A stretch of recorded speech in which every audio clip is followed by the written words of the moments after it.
Okay guys, so this is a new Fiverr scam. So someone will gonna chat you and they will say they will going to avail your gig.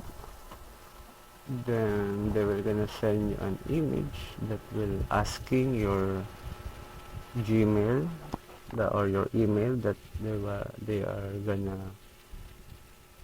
say they will gonna pay you.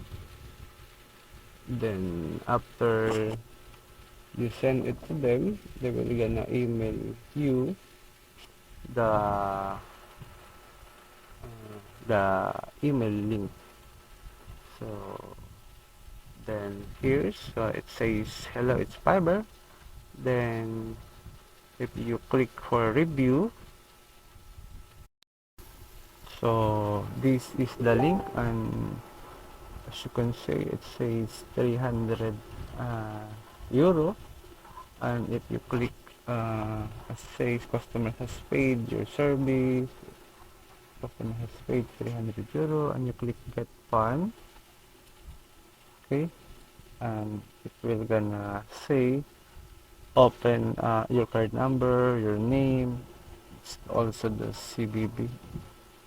Please guys, don't trust this because this was a scam. So as you can see, the Fiverr page was not really a website of Fiverr, because it says it's Fiverr very page that click, it was not .com. Okay, so be sure to check the link before proceeding it. So as you can see, it is that click, not .com. The original website of Fiverr was .com.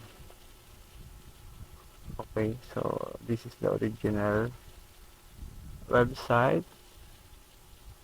Oh, this is the original. The website was .com, not .click. Okay, so please share this video so that all cannot be scammed by this a lot of scammer, and all must be aware of this Fiverr scam. Okay, so it's better Fiverr will do a verification check first before someone can chat, so that there is no scammer anymore in Fiverr, because obviously anybody can join in Fiverr and they will gonna chat you even they are not verified yet. So it's better for the Fiverr to verify them first before they can chat to someone.